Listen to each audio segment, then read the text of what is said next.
Una chica pobre fue obligada a casarse con un hombre del campo para pagar las deudas de su padre. Ella lloró, suplicó, pero nada sirvió. Lo que no sabía era que ese hombre solitario escondía una fortuna billonaria y un pasado que cambiaría todo para siempre. Cuando la verdad salió a la luz, nada volvió a ser igual. Una historia de sacrificio, amor verdadero y segundas oportunidades. Prepárate porque esta historia va a tocar tu corazón de una manera que nunca imaginaste. Suscríbete al canal. Dale me gusta a este video y comenta desde donde nos estás viendo. Todo comenzó una mañana de otoño cuando las campanas de la pequeña iglesia de San Miguel tocaron más temprano de lo normal. El sonido metálico se extendía por las calles empedradas como un presagio, despertando a los gallos antes de tiempo y haciendo que los perros ladraran inquietos. Esperanza caminaba descalza por el sendero de tierra, sintiendo las piedrecillas clavarse en sus pies. Con sus trenzas hechas a toda prisa y el vestido simple pegándose a sus piernas por el rocío matutino que aún cubría la hierba como lágrimas del cielo. Llevaba un saco de harina sobre los hombros. Delgados, pero el peso más grande lo sentía en el pecho como si alguien hubiera puesto una roca donde antes latía su corazón. Su padre acababa de anunciarle, con la voz pastosa por el alcohol de la noche anterior, que se casaría ese sábado, no por amor ni por elección propia, ni siquiera por conocer al hombre, sino porque le debía meses y meses de trabajo al hombre que vivía en lo alto del cerro, un hombre del campo, solitario como un lobo. ¿Qué decía no necesitar dinero, solo ayuda en casa? La deuda había crecido como una planta venenosa. Primero fue la cosecha perdida por las lluvias. Después, la vaca que se enfermó y murió. Luego, la apuesta que su padre hizo pensando que podría recuperar todo de una vez. Cada vez que Esperanza veía a su padre contar las monedas con dedos temblorosos, sabía que se acercaba el momento en que no habría más excusas, más prórroga, más esperanza. El nombre de él resonaba entre los vecinos con cierta extrañeza, Alejandro Mendoza. Muchos decían que era un buen hombre, trabajador, que ayudaba cuando alguien lo necesitaba. Otros susurraban que era raro, reservado y que nunca sonreía en las fiestas del pueblo. Compraba en la tienda de Don Ramón, siempre pagando en efectivo. Billetes nuevos que crujían entre sus dedos callosos, pero nadie sabía de dónde venía su dinero. La verdad es que nadie había visto nunca dónde dormía realmente, aunque su casa estaba ahí, en el cerro, visible para todos. Y eso alimentaba la imaginación de las mujeres del pueblo, especialmente doña Carmen y doña Rosa, que se sentaban en la plaza por las tardes a bordar y contar historias en voz baja sobre cofres cerrados con llave, libros con letras doradas que brillaban en la oscuridad, y cartas que llegaban de muy lejos, de ciudades con nombres extraños que ellas pronunciaban mal pero que sonaban aventura y misterio. Esperanza no quería irse. Esa misma mañana había llorado hasta quedarse sin lágrimas, suplicado de rodillas a su padre que encontrara otra manera, que le diera más tiempo, que vendiera algo. Lo que fuera. Se había encerrado en su cuarto, el cuarto que compartía con las goteras del techo y los ratones que corrían por las noches, pero nada sirvió. Su madre ya no estaba desde una partida silenciosa 5 años atrás, una madrugada en que simplemente desapareció como el humo, dejando solo una nota que decía que no podía más, que perdonara a su hija, que fuera fuerte, y su padre, don Pedro, consumido por las deudas y el alcohol que bebía para olvidar que había fallado como esposo, como padre, como hombre. No veía en ella una hija con sueños y miedos. Solo veía una solución, una forma de pagar lo que debía y seguir viviendo sin que lo echaran del pueblo por mal pagador. La miraba a veces con algo que podría haber sido arrepentimiento. Pero después se servía otro trago y el momento pasaba como pasa el viento. Entonces, el sábado, llegaron las vecinas con el vestido blanco prestado. Uno que había pertenecido a la hija de doña Carmen, que se había casado 10 años atrás y ahora vivía en la capital. Le quedaba un poco grande Esperanza, pero lo arreglaron con alfileres y Esperanza, irónicamente, adornaron su cabello negro con flores del campo, azucenas y margaritas que ella misma había cortado esa mañana con lágrimas en los ojos y la subieron a una carreta vieja que crujía con cada movimiento. Durante el trayecto hacia el cerro, Esperanza se preguntaba si era una novia, una prisionera o simplemente una promesa sellada con silencio. El paisaje pasaba borroso por sus ojos húmedos, los campos de maíz que se mecían con el viento, las casitas blancas con techos de teja roja, los niños que corrían descalzos persiguiendo mariposas. Ajenos al drama que se desarrollaba en esa carreta que subía lentamente por el camino serpenteante, el hombre del campo la recibió sin fiesta, sin música, sin testigos. Solo él, ella y la llave que giró despacio en la puerta de la casa sencilla, construida de piedra gris y madera envejecida por los años y el clima. Era más grande de lo que parecía desde abajo, con ventanas que daban a los 4 puntos cardinales y un jardín que alguien había cuidado con esmero, lleno de plantas que ella no reconocía pero que despedían un aroma dulce y tranquilizador. Por dentro, el ambiente estaba limpio, ordenado como si alguien hubiera preparado todo para su llegada. Con olor a té de hierbas y leña recién quemada en la chimenea de piedra, Los muebles eran sencillos pero sólidos, hechos por manos expertas. Y había detalles que hablaban de un hombre que vivía solo pero que no había perdido del todo el gusto por las cosas bellas. Un florero con rosas silvestres, manteles bordados, libros alineados perfectamente en una estantería. Él no intentó tocarla esa primera noche, ni las siguientes. Le dio el cuarto más grande, con una cama que olía a lavanda y sábanas más suaves que cualquier cosa que ella hubiera tocado en su vida. Le preguntó si sabía cocinar, si tenía miedo a los animales, si necesitaba algo para estar cómoda. Y después salió, como si no hubiera pasado nada extraordinario, como si no acabara de cambiar para siempre la vida de una muchacha de 18 años. Pero mientras Esperanza se quedaba allí parada, con el vestido blanco arrugándose y el corazón latiendo como un tambor de guerra, sintió algo extraño en el aire de esa casa.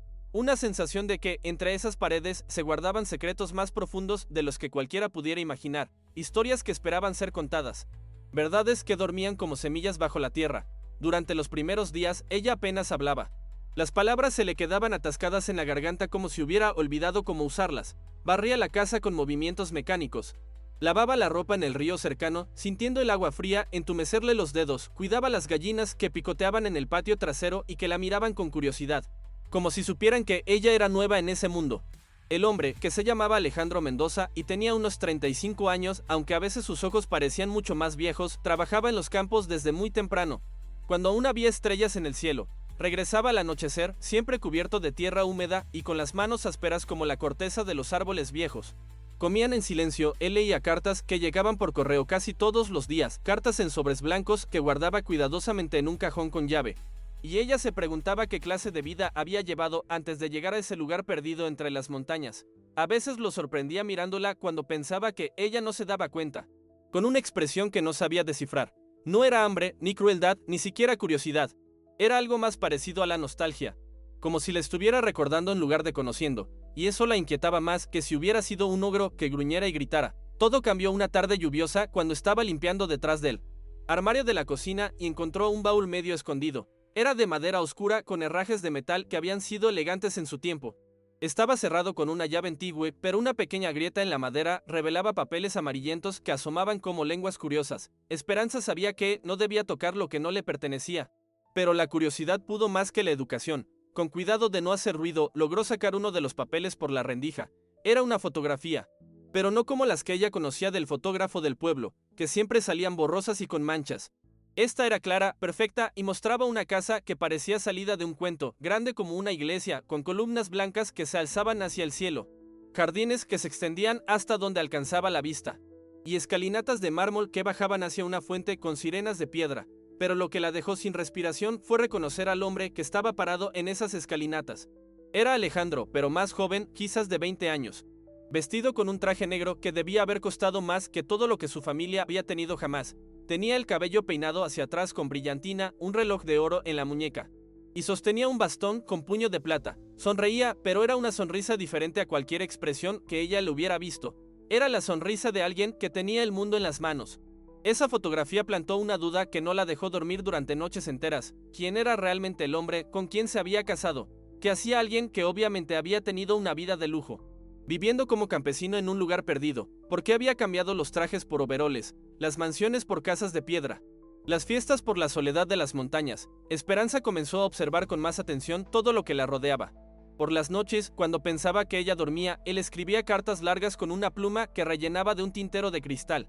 Las ponía en sobres blancos con sellos que parecían caros, sellos con la imagen de reyes y reinas de países lejanos. Los dirigía a direcciones de ciudades que sonaban importantes: Buenos Aires, Montevideo, Sao Paulo. Todos los días llegaba el cartero con una caja pequeña envuelta en papel marrón que él escondía rápidamente en algún lugar de la casa. Esperanza nunca vio qué contenían esas cajas, pero hacían ruido metálico cuando las movía, como monedas o joyas que chocaran entre sí. Pero la primera gran sorpresa, la que cambió todo entre ellos, vino cuando en una tarde de tormenta terrible, con rayos que partían el cielo como cuchilladas y truenos que hacían temblar los cristales, lo encontró desmayado en el granero. Estaba tirado entre la paja, con una herida en la frente que sangraba y empapaba su camisa. Una viga había caído por el viento y lo había golpeado. Esperanza corrió hasta el pueblo, gritando pidiendo ayuda. Pero la tormenta era tan fuerte que nadie se atrevía a salir de sus casas. El río había crecido y cortado el camino, los árboles caían como soldados derrotados, y ella entendió que estaba sola para cuidarlo. Regresó corriendo bajo la lluvia que la calaba hasta los huesos, limpió la herida con agua hervida y trapos limpios. Le dio de beber té caliente cuando logró despertarlo un poco. Durante 3 días él tuvo fiebre alta que lo hacía delirar. Esperanza no se separó de su lado, cambiándole los paños fríos en la frente, obligándolo a tomar sopa cuando estaba consciente, rezando como no había rezado en años para que no se muriera y la dejara sola en esa casa llena de misterios. En sus delirios, él murmuró nombres que ella no conocía: Isabella, Victoria, Maximiliano. Hablaba de números enormes, millones y millones, de bancos e inversiones, de haciendas en Argentina y plantaciones en Brasil. Mencionaba direcciones de ciudades europeas. Hablaba en inglés y en francés con un acento perfecto que no tenía nada que ver con el español sencillo que usaba con ella todos los días. Cuando finalmente la fiebre cedió y él abrió los ojos, la primera cosa que hizo fue mirarla como si la estuviera viendo por primera vez. Sus ojos, que siempre habían sido distantes aunque amables, ahora tenían algo diferente. Gratitud, sí, pero también algo más profundo. Como si al cuidarlo durante esos días terribles, ella hubiera demostrado algo que él necesitaba saber sobre ella. Por primera vez desde que llegó a esa casa, él le preguntó si era feliz allí, si extrañaba su vida anterior, si había algo que necesitara para sentirse en casa. Y por primera vez, ella dudó antes de responder, porque se dio cuenta de que, en algún momento, entre limpiar sus heridas y velar su sueño febril, algo había cambiado en su corazón. Ya no era solo la muchacha obligada a casarse para pagar una deuda, era la mujer que había elegido cuidar a su marido cuando pudo haberse ido. Con el tiempo, el silencio incómodo entre los dos se fue convirtiendo en conversaciones cortas durante las comidas, después en historias compartidas al final del día, cuando se sentaban en el porche a ver las estrellas aparecer una por una en el cielo oscuro de las montañas. Él le contó que había vivido en otra ciudad, trabajado en negocios importantes que requerían viajar constantemente, pero que lo había dejado todo después de una gran desilusión amorosa que le había enseñado que el dinero no compraba la felicidad ni la lealtad. Ella no lo presionó para saber más detalles, porque había aprendido que él era como un animal salvaje que se acercaba solo cuando no se sentía amenazado. Pero sabía que había mucho más detrás de esos ojos verdes que a veces se perdían mirando las montañas como si esperaran ver llegar a alguien que nunca venía. La segunda gran sorpresa llegó en primavera, cuando los duraznos estaban floreciendo y el aire olía a promesas nuevas. La antigua prometida de él apareció en el pueblo como una aparición del pasado, manejando un carro importado que brillaba bajo el sol y que hizo que todos los niños corrieran detrás gritando de emoción porque nunca habían visto nada igual. Se llamaba Victoria Fernández de Lara, y era exactamente el tipo de mujer que Esperanza había imaginado en los sueños elegantes de Alejandro: alta, rubia, con vestidos que obviamente venían de París y joyas que capturaban la luz como pequeños sols.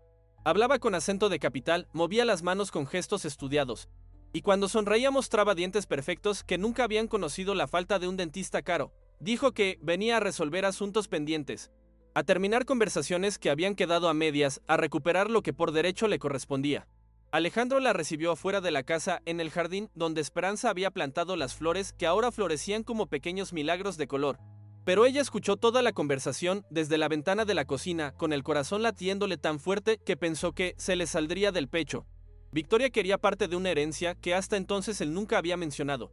Algo relacionado con propiedades en 3 países y cuentas bancarias que tenían más ceros de los que Esperanza podía imaginar. Hablaba de contratos firmados, de promesas hechas, de una vida que habían planeado juntos antes de que él desapareciera sin explicaciones. Fue la primera vez que Esperanza vio a Alejandro discutir de verdad, perder esa compostura tranquila que mantenía siempre. Le gritó a Victoria que ella había elegido el dinero de otro hombre, que había vendido su amor por un título nobiliario, que no tenía derecho a venir a reclamar nada después de años de silencio, y también fue la primera vez que él tomó la mano de Esperanza con fuerza delante de Victoria, diciéndole con voz que temblaba de emoción: tú no eres como ella, tú eres real, tú te quedaste cuando yo no tenía nada que ofrecerte. Victoria se fue como había llegado, en una nube de perfume caro y amenazas apenas disimuladas. Pero algo había cambiado para siempre. Esperanza había visto el pasado de Alejandro caminando sobre tacones altos, y había entendido por qué él había elegido esconderse en las montañas. No huía de la pobreza, huía de un mundo donde el amor tenía precio y las personas se vendían al mejor postor. Esa noche, por primera vez, él le contó la historia completa. Había nacido en una familia con más dinero del que se podía gastar en varias vidas, había estudiado en universidades europeas, hablaba 5 idiomas y había manejado imperios financieros antes de cumplir 30 años. Pero cuando Victoria lo cambió por un conde italiano que tenía más títulos que él, decidió que prefería la honestidad de la tierra y los animales a la falsedad de los salones elegantes. Esperanza comenzó a sentirse verdaderamente en casa después de esa revelación. Ya no era la esposa de un campesino misterioso. sino la compañera elegida por un hombre que había conocido el mundo entero y había decidido que prefería su compañía sencilla a todas las riquezas que había dejado atrás. Plantó más flores en el jardín, colgó cortinas nuevas que cosió ella misma. Empezó a leer los libros de la biblioteca que él tenía y descubrió mundos que no sabía que existían. Fue entonces cuando descubrió que le gustaba pintar. Comenzó dibujando las flores del jardín en los márgenes de los periódicos viejos, después las montañas que veía desde la ventana. Finalmente los rostros de las personas que recordaba de su infancia. Cuando él vio sus dibujos, no dijo nada, pero a la semana siguiente trajo de la ciudad lienzos verdaderos. Pinturas de todos los colores, pinceles de diferentes tamaños. Fue la tercera gran sorpresa, el hombre del campo, rudo y callado. Era también un protector silencioso de los sueños que ella ni siquiera sabía que tenía. Le construyó un rincón especial junto a la ventana que daba al este, donde la luz de la mañana era perfecta para pintar. Le trajo libros sobre técnicas artísticas, biografías de pintoras famosas, reproducciones de cuadros que estaban en museos de París y Roma. Pero no todos en el pueblo estaban contentos con la transformación de Esperanza. La hija del alcalde, Carmencita Ruiz, que antes se burlaba de ella, llamándola la huérfana descalza, empezó a esparcir rumores venenosos. Decía que la muchacha había hechizado al hombre del cerro para robarle lo poco que tenía, que usaba brujerías aprendidas de su madre desaparecida, que no era normal que una campesina ignorante de repente tuviera vestidos nuevos y pinturas caras. Los rumores corrían por el pueblo como rejero de pólvora. Esperanza los escuchaba en el mercado, en la iglesia, en la fuente donde las mujeres lavaban la ropa. Lloró escondida muchas noches, sintiéndose otra vez como esa niña sin voz que había sido siempre, como si no tuviera derecho a ser feliz, como si la felicidad fuera un privilegio reservado para otros. Pero Alejandro, cuando se enteró de lo que pasaba, tomó una decisión que cambió todo. Un domingo después de misa, cuando todo el pueblo estaba reunido en la plaza principal, la llevó hasta el centro tomados de la mano. Entró en la tienda de don Ramón y le compró la tela más fina que tenía, seda azul que había llegado de la capital y que costaba más que el sueldo de un mes de cualquier trabajador del pueblo. Delante de todos, con voz clara que se escuchó hasta en las casas más alejadas, le dijo: tú eres mi esposa, la elegí yo, no me obligaron, y mereces lo mejor que pueda darte, porque eres la mujer más buena y valiente que he conocido. Quien tenga algo que decir, que me lo diga a mí. Nadie dijo nada. Carmencita se puso roja como un tomate maduro. Doña Carmen y doña Rosa bajaron la vista avergonzadas, y don Ramón sonrió mientras envolvía la tela en papel de seda. Desde ese día, los rumores se callaron, no por miedo, sino por respeto hacia un hombre que había demostrado que el amor verdadero no se esconde, sino que se proclama delante del mundo entero. En el otoño siguiente, cuando las hojas de los árboles se volvían doradas como monedas y el aire olía a manzanas maduras, la casa comenzó a transformarse de una manera que sorprendió hasta a los vecinos más curiosos. Llegaron trabajadores de la ciudad con materiales que nadie había visto nunca, ventanas con cristales que parecían diamantes, tejas francesas que brillaban bajo la lluvia, maderas barnizadas que olían a bosques lejanos. Los cambios no fueron ostentosos, pero sí evidentes. La casa creció hacia los lados sin perder su encanto rústico. Se agregó una chimenea de piedra tallada en la sala principal. Los pisos de tierra fueron reemplazados por baldosas de cerámica que mantenían la casa fresca en verano y cálida en invierno. El jardín se extendió con nuevas plantas traídas de viveros especializados, rosas de variedades que no existían en la región, árboles frutales injertados que darían frutas exóticas, hierbas aromáticas que perfumaban el aire. Los vecinos empezaron a murmurar con más intensidad. ¿De dónde venía tanto dinero para esas mejoras? Algunos especulaban que Alejandro había encontrado oro en sus tierras, otros que había hecho algún negocio turbio con gente de la capital. Los más imaginativos decían que había tesoros enterrados por bandidos de la época de la independencia. Fue entonces cuando él decidió que era hora de contarle toda la verdad a Esperanza. No solo había heredado una fortuna de su familia, sino que esa fortuna seguía creciendo gracias a inversiones inteligentes que manejaba por correspondencia. Las cartas que escribía todas las noches eran instrucciones para banqueros de Buenos Aires, Montevideo y Sao Paulo. Las cajas que llegaban contenían reportes financieros y dividendos de empresas en las que tenía participación. Tenía suficiente dinero para comprar el pueblo entero si hubiera querido, pero había elegido vivir sencillamente porque había aprendido que la riqueza sin amor era una cárcel dorada. Hasta que ella llegó y él sintió, por primera vez en años, que podía confiar de nuevo, no porque ella hubiera demostrado interés en su dinero, sino precisamente porque nunca había preguntado por él. La cuarta gran sorpresa vino cuando don Francisco, el maestro jubilado que pintaba acuarelas como pasatiempo, vio los cuadros de Esperanza y se quedó sin palabras. Le dijo que tenía un talento natural que necesitaba ser compartido con el mundo, que sería un crimen mantener escondidas esas obras que capturaban la esencia de la vida rural con una sensibilidad extraordinaria. Cuando ella fue invitada a exponer sus pinturas en una feria de arte de la ciudad grande, Alejandro insistió en que fuera, aunque ella dudaba de su capacidad. La acompañó en el viaje. Compraron un vestido elegante pero sencillo para la ocasión, y ella experimentó por primera vez la sensación de ser tratada como una artista de verdad. Sus cuadros se vendieron todos el primer día. Críticos de arte hablaron de su estilo único, de cómo lograba transmitir emociones profundas con técnicas aparentemente simples, de cómo sus paisajes rurales tenían una fuerza poética que rivalizaba con los grandes maestros. Esperanza se sintió artista de verdad por primera vez en su vida, como si hubiera descubierto una parte de sí misma que no sabía que existía. Al regresar al pueblo, Alejandro había construido para ella un taller completo en la parte trasera de la casa. No era solo un cuarto con buena luz, sino un verdadero estudio con caballetes profesionales, una mesa especial para mezclar colores, estantes para organizar los materiales, y grandes ventanales que se abrían hacia el paisaje que tanto le gustaba pintar. Pero con la prosperidad visible llegó la envidia más intensa que jamás habían enfrentado. Carmencita Ruiz, respaldada ahora por su padre, el alcalde, vino con amenazas apenas disimuladas. Decía que los demandaría por apropiación indebida de bienes comunales, que investigaría de dónde venía tanto dinero, que no era normal que una campesina ignorante de repente fuera tan rica. Alejandro no se intimidó por las amenazas, al contrario, invitó al alcalde y a toda la familia Ruiz a almorzar en su casa el domingo siguiente. Les mostró todos sus papeles en orden, escrituras de propiedades, certificados de inversiones, documentos bancarios que probaban que todo era completamente legal, pero más importante que los papeles, les mostró su amor por Esperanza de una manera que no dejaba lugar a dudas. El pueblo, que antes había estado silencioso por respeto, ahora se dividía claramente. Los que habían conocido a Esperanza desde niña y sabían de su bondad natural la defendían con fiereza. Los que envidiaban su buena fortuna buscaban cualquier excusa para criticarla. Pero la mayoría, al ver cómo ella seguía siendo la misma muchacha sencilla y trabajadora de siempre, comenzaron a admirarla como ejemplo de que las cosas buenas les pasan a las personas buenas. Esperanza quedó embarazada en la primavera siguiente, cuando los almendros florecían como nubes rosadas y el aire se llenaba del canto de los pájaros que regresaban del invierno. Con la noticia del bebé que venía llegó un miedo nuevo, más profundo que cualquiera que hubiera sentido antes. Sería capaz de ser mejor madre de lo que había sido hija. El pasado de abandono de su propia madre dolería para siempre. Condicionaría su capacidad de amar. Fue el conflicto interno más profundo que había experimentado. Durante noches enteras se quedaba despierta tocándose el vientre que apenas comenzaba a crecer, preguntándose si tendría la fuerza necesaria para no repetir la historia de su familia. Alejandro la encontraba así muchas veces, llorando en silencio, y la abrazaba sin hacer preguntas hasta que ella estaba lista para hablar.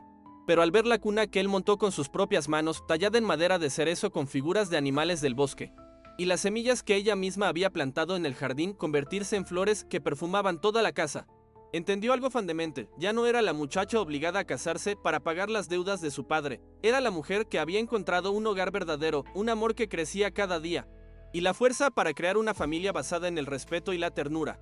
Durante los 3 años siguientes, las estaciones cambiaron, llevándose los miedos viejos y trayendo alegrías nuevas. La casa creció para recibir a los niños que llegaron. Primero una niña que nació con los ojos verdes de su padre y la determinación de su madre, después un niño que desde pequeño mostró el mismo talento artístico que Esperanza había descubierto en sí misma. La familia creció, pero también creció la influencia positiva que tenían en el pueblo. Alejandro financió discretamente la reparación de la escuela, la construcción de un puente sobre el río que se crecía en las tormentas, la llegada de un médico que atendía gratis a quien no pudiera pagar. Esperanza organizó clases de pintura para las niñas del pueblo. Creó un taller de costura que les daba independencia económica a las mujeres solteras, estableció una biblioteca circulante con libros que llegaban de la capital. Poco a poco, el pueblo empezó a ver en ella no a la niña sin voz que había sido antes, sino a una mujer de fuerza que había transformado no solo su propia vida, sino la vida de todos los que la rodeaban. Una reina silenciosa que gobernaba con el ejemplo, que había demostrado que la verdadera nobleza no venía de los títulos ni del dinero, sino de la capacidad de hacer el bien sin esperar reconocimiento. Pero la historia más grande, la que cambiaría para siempre su comprensión de quién era realmente Alejandro y por qué había elegido vivir escondido en las montañas, estaba apenas comenzando, porque lo que Esperanza no sabía era que la fortuna de su esposo no venía solo de una herencia familiar o de inversiones inteligentes. Venía de algo mucho más extraordinario y misterioso, algo que había mantenido en secreto no por vergüenza sino por protección, y que, cuando finalmente saliera a la luz, revelaría que el hombre sencillo con quien se había casado era en realidad una de las personas más poderosas e influyentes de todo el continente. Y cuando esa verdad finalmente emergiera como el sol después de la tormenta más larga, nada volvería a ser igual. Ni para ella, ni para él. Ni para el pequeño pueblo que había sido testigo silencioso de la transformación más extraordinaria que jamás había presenciado. La verdad comenzó a revelarse una mañana de invierno cuando llegó al pueblo un hombre que parecía salido de otra época, de esas fotografías antiguas donde los señores posaban con bastón y abrigo como si fueran dueños del mundo entero. Vestía un abrigo negro que le llegaba hasta los tobillos, de una tela tan fina que brillaba bajo el sol matutino como si estuviera hecho de sombras líquidas. Llevaba bastón con puño de plata que reflejaba la luz con cada paso, guantes de cuero que nunca habían conocido el trabajo duro, y hablaba con acento extranjero que sonaba a dinero viejo, a poder en estrel, a decisiones que se tomaban en salones donde el destino de países se decidía entre copas de brandy y puros importados. Preguntó por la casa del cerro, por el señor Mendoza, con una pronunciación perfecta pero extraña, como si el nombre le supiera amargo en la lengua. Cuando las mujeres del pueblo le señalaron el camino serpenteante que subía hacia las montañas, sonrió de una manera que hizo que los perros callejeros se escondieran bajo las mesas de la plaza, que los niños corrieran hacia sus madres sin entender por qué, que las gallinas dejaran de picotear y miraran hacia el cielo como si esperaran la llegada de una tormenta. Doña Carmen y Doña Rosa, que estaban como siempre bordando en la plaza, se miraron con esa intuición que solo tienen las mujeres que han vivido lo suficiente para reconocer cuando algo malo se acerca. Había algo en la forma en que ese hombre caminaba, con pasos medidos y seguros, como si cada piedra del sendero le perteneciera por derecho divino. Algo en la manera en que sus ojos recorrían el pueblo como si estuviera calculando su valor, que les erizó la piel y las hizo persignarse sin saber exactamente por qué. Esperanza estaba en su taller pintando un paisaje de invierno, tratando de capturar esa luz especial que tenían las montañas cuando estaban cubiertas de nieve.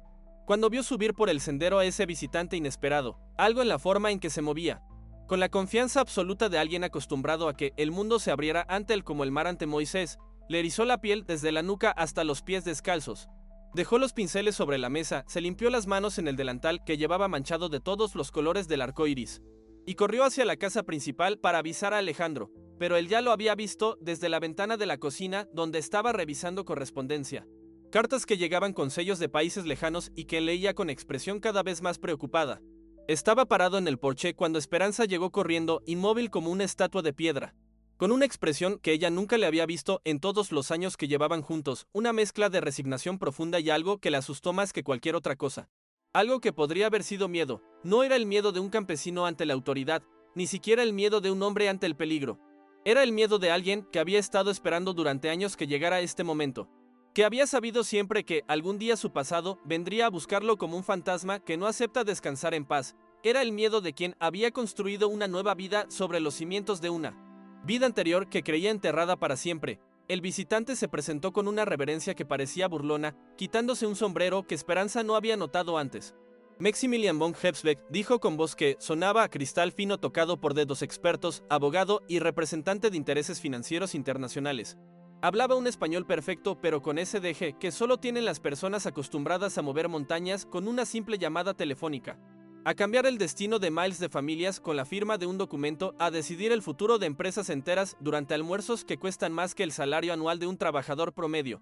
Venía, dijo mientras sacaba de su abrigo una carpeta de cuero que olía a oficinas importantes y decisiones trascendentales, porque después de 5 años de búsqueda exhaustiva, de investigadores privados recorriendo 3 continentes, de detectives especializados siguiendo pistas que parecían perdidas para siempre, habían logrado localizar al heredero de una de las fortunas más grandes de América del Sur, al único descendiente directo de la familia Mendoza Álvarez, cuyas propiedades se extendían desde las montañas colombianas hasta las pampas argentinas, cuyo nombre aparecía en documentos bancarios de Suiza, Londres y Nueva York.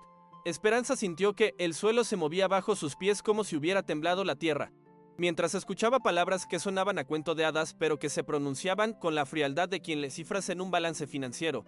Alejandro no era solo un hombre rico que había decidido vivir como campesino para escapar de desilusiones amorosas. Era el heredero de un imperio que incluía haciendas del tamaño de países pequeños, donde trabajaban miles de familias que dependían completamente de las decisiones que se tomaran desde escritorios ubicados en rascacielos de ciudades lejanas. Tenía minas de esmeraldas en Colombia que producían piedras preciosas que adornaban las coronas de reinas europeas, plantaciones de café en Brasil cuyos granos se vendían en los mercados más exclusivos del mundo, viñedos en Argentina que producían vinos que se servían en las mesas de presidentes y magnates, y participaciones en bancos que movían el dinero de medio continente como si fuera agua fluyendo por ríos infinitos. Su fortuna no se medía en millones, sino en miles de millones, cifras tan astronómicas que ella no podía siquiera pronunciarlas sin que se le trabara la lengua. Números que tenían más ceros de los que había estrellas visibles en el cielo nocturno de las montañas. Von Hebsbeck desplegó documentos que parecían mapas del tesoro, pero en lugar de islas con cofres enterrados, mostraban propiedades urbanas en las capitales más importantes del mundo. Edificios enteros que se alzaban hacia las nubes como catedrales modernas dedicadas al dios del comercio internacional, pero lo que más la impactó, lo que la dejó sin respiración como si alguien le hubiera dado un puñetazo en el estómago, no fueron las cifras ni las propiedades ni las cuentas bancarias. Fue la razón por la que Alejandro había desaparecido, la historia que von Hebsbeck contó con la frialdad de quien lee las noticias en el periódico de la mañana, sin entender que cada palabra era como un cuchillo que se clavaba en el corazón de quien escuchaba. Su familia había sido asesinada en un atentado cuando él tenía 25 años. En la flor de la juventud, cuando todavía creía que el mundo era un lugar donde las cosas buenas les pasaban a las personas buenas. Un atentado que había sido planeado meticulosamente durante meses por socios comerciales que querían apoderarse de todo el imperio familiar, que habían calculado cada detalle con la precisión de cirujanos y la frialdad de asesinos profesionales. Habían puesto una bomba en el restaurante donde la familia Mendoza Álvarez celebraba el cumpleaños del patriarca, donde se habían reunido como hacían cada año desde que Alejandro tenía memoria, con el mismo ritual de abrazos y brindis y regalos que caracterizaba a las familias que se aman de verdad. La explosión había matado a sus padres, que estaban en la mesa principal riendo de algún chiste privado que solo ellos entendían después de 30 años de matrimonio. Había matado a sus 2 hermanos menores, gemelos de 18 años que acababan de ingresar a la universidad y que tenían toda la vida por delante para enamorarse y formar familias y continuar el legado familiar, y había matado a su hermana Elena, la única mujer de la familia después de su madre, 22 años de edad y embarazada de su primer hijo, un nieto que sus padres esperaban con la misma ilusión con que esperan las primeras lluvias después de una sequía larga. Elena, que había heredado el talento artístico que corría por las venas familiares, que pintaba acuarelas delicadas como mariposas y que soñaba con abrir una escuela de arte para niños pobres cuando naciera su bebé. Alejandro había sobrevivido porque esa noche había decidido quedarse en casa de Victoria en lugar de ir a la cena familiar, una decisión que había tomado sin pensarlo mucho, movido por el capricho de un joven enamorado que prefería pasar una noche íntima con su prometida antes que cumplir con las obligaciones familiares, una decisión que le había salvado la vida pero que también había condenado su alma a una culpa que lo carcomía desde adentro como un ácido lento pero implacable. La culpa por haber sobrevivido cuando toda su familia había muerto. La culpa por haber elegido el amor romántico por encima del amor familiar justo la noche en que esa elección significó la diferencia entre la vida y la muerte. Se había sumado al dolor devastador de descubrir que Victoria había estado involucrada en el plan desde el principio. Ella había sido quien lo había convencido de no ir a la cena, quien había sabido exactamente qué argumentos usar para mantenerlo alejado del restaurante, quien había sido la carnada perfecta para asegurar que él no estuviera presente cuando la bomba explotara. La traición de la mujer que amaba, sumada al dolor insoportable de perder a toda su familia de una sola vez, lo había llevado a tomar la decisión más dramática de su vida, fingir su propia muerte y desaparecer para siempre. Con la ayuda de un abogado de confianza que había sido amigo de la familia durante décadas, había falsificado su muerte en un accidente automovilístico, había cambiado de identidad. Había dejado que el mundo creyera que el último de los Mendoza Álvarez había muerto con sus secretos y su fortuna. Durante 10 años había vivido escondido, cambiando de nombre como quien cambia de ropa, moviéndose de país en país como una sombra que no quiere ser vista, mientras sus propiedades eran administradas por abogados de confianza que creían sinceramente que estaban manejando los bienes de un muerto. Sus empresas siguieron funcionando como mecanismos perfectos, generando ganancias que se acumulaban en cuentas bancarias que nadie reclamaba, creciendo como plantas en un jardín abandonado que nadie sabía que seguía floreciendo. Pero ahora, explicó von Hebsbeck mientras sacaba más documentos de su carpeta interminable, los responsables del atentado habían sido finalmente capturados después de una investigación internacional que había durado años.